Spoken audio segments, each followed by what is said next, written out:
നീ ക്രിസ്ത്യനാണ്, നീ ഹിന്ദുവാണ്, നീ മുസ്ലിമാണ്. ഇതാണ് ചോദ്യം. എന്തുകൊണ്ടാണ് ഒരു വ്യക്തിയെ നമ്മൾ അനുസ്മരിക്കുന്നത്?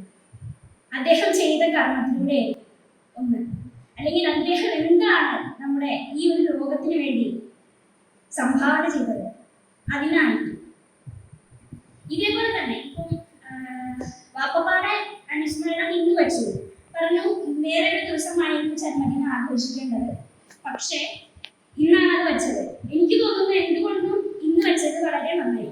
കാരണം വാപ്പപ്പ ഏറ്റവും കൂടുതൽ ഇഷ്ടപ്പെടുന്ന അല്ലെങ്കിൽ അദ്ദേഹം ഉൾക്കൊള്ളാൻ ശ്രമിച്ച ഒരാളുടെ ജന്മദിനത്തിനാണ് ഈ പരിപാടി. ശ്രീനാരായണ ഗുരുവിന്റെ ജയന്തിയാണ്.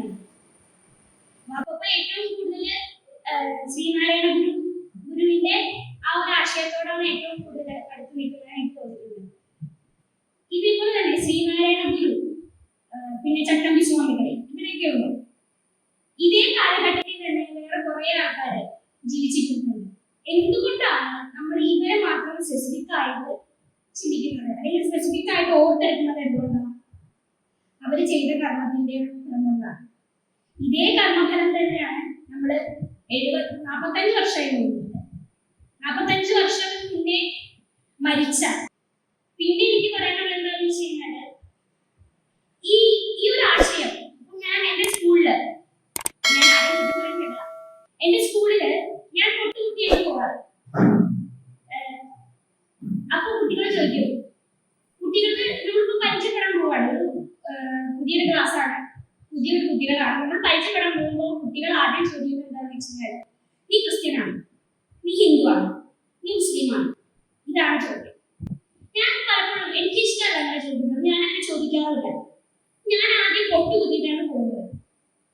പൊട്ടുകുത്തിയിട്ട് പോകുമ്പോൾ കുട്ടികൾ കഴിക്കും, നീ ഹിന്ദു ആണല്ലേ? ഞാൻ ഹിന്ദു അല്ല. നീ മുസ്ലിം ആയിരിക്കും? അല്ല. ക്രിസ്ത്യൻ ആയിരിക്കും? അല്ല. ഞാൻ മനുഷ്യനാണ്. ഈ ഒരു ഉത്തരം കേൾക്കുമ്പോൾ കുട്ടികളുടെ മുഖത്തുണ്ടാകുന്ന ഒരു അതിശയം അല്ലെങ്കിൽ വെറുപ്പുണ്ട്. അല്ലെങ്കിൽ ഇവിടെ എന്താ ഇങ്ങനെ ഈ ചിന്താഗതിയാണ് ഇവർക്ക്. എന്റെ ക്ലാസ്സിൽ ഞാൻ ഏറ്റവും കൂടുതൽ ഒറ്റപ്പെടുന്ന ഒരു കാര്യമാണിത്. ഇപ്പം ഫ്രണ്ട്സ്, മുസ്ലിം കുട്ടികൾ ഒരു ഗ്രൂപ്പായിട്ടാണ് പോകും, ക്രിസ്ത്യൻ കുട്ടികൾ ഒരു ഗ്രൂപ്പായിട്ട് പോകും, മുസ്ലിം കുട്ടികൾ, ഹിന്ദു കുട്ടികൾ വേറെ ഒരു ഗ്രൂപ്പായിട്ട് പോകും. പക്ഷെ ഇതിനകത്തൊന്നിനും കണ്ടാൽ ഞാൻ ഒറ്റയ്ക്കാണ്.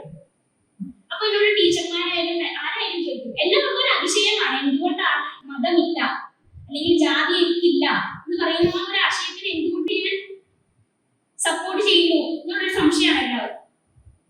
അപ്പോൾ ഞാൻ പറയും, എന്റെ വാപ്പ ഇങ്ങനെ ഒരു ആശയത്തിനെ ഉൾക്കൊള്ളുന്ന ഒരാളാണ്, അപ്പോൾ ഞാൻ ഉറപ്പായിട്ടും ആ ആശയത്തെ ഉൾക്കൊള്ളേണ്ട ഒരാളാണ്. അതേ ജീൻ തന്നെയാണ് എന്നിലും വരുന്നത് എന്നാണ് ഞാൻ പറയാറ്. ഞാൻ കാരണം ഒരു സമൂഹത്തില് ഇപ്പൊ എന്റെ ഒരു ആഗ്രഹം എന്താന്ന് വെച്ച് കഴിഞ്ഞാല്, ഞാൻ കാരണം ഒരു സമൂഹം, എനിക്ക് എന്തെങ്കിലും ഈ ഒരു സമൂഹത്തിലേക്ക് അല്ലെങ്കിൽ ഈ ഒരു ലോകത്തിലേക്ക് എനിക്ക് എന്തെങ്കിലും ട്രിബ്യൂട്ട് ചെയ്യണം. ഇത് എന്തിനൊരു സംഭാവന. ഇപ്പൊ വാപ്പ സംഭാവന ചെയ്തതുപോലെ എന്തെങ്കിലും ഒന്ന് എനിക്ക് ഈ ലോകത്തിന് കൊടുക്കണം എന്നുള്ള ആഗ്രഹമാണ് എനിക്ക് വളരെയധികം.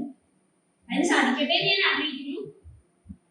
അതേപോലെ തന്നെ ഇപ്പൊ ഞാൻ കാരണം എന്റെ ക്ലാസ്സിലുള്ള പകുതി കുട്ടികൾക്കും ഈ ഒരു ചിന്ത നടത്തുന്നത് എന്തുകൊണ്ടാണ് ദൈവം. ഇപ്പൊ ഞാൻ എത്ര ധൈര്യമായിട്ട് പൊട്ടുകുത്തുന്നു, അതിനൊരു പ്രധാന ഘടകം എന്റെ കുടുംബം തന്നെയാണ്. കാരണം അത്രയും ധൈര്യത്തില്, പ്രത്യേകിച്ച് വളരെയധികം ഒറ്റക്കെട്ടായിട്ട് നിൽക്കുന്ന ഒരു ഇതാണ് മുസ്ലിം അല്ലെങ്കിൽ ഇസ്ലാം മതവിശ്വാസം. അത്രയും ബോണ്ടാണ്. ഞാൻ ഇതിനകത്ത് എങ്ങനെയാണ് ഈ ഒരു രീതിയിൽ വരുന്നത് എല്ലാവർക്കും വളരെ സംശയമാണ്. അങ്ങനെ ഒരു ഫാമിലിയിൽ ആവാൻ തന്നെ സാധിച്ചത് എനിക്ക് വളരെയധികം സന്തോഷം.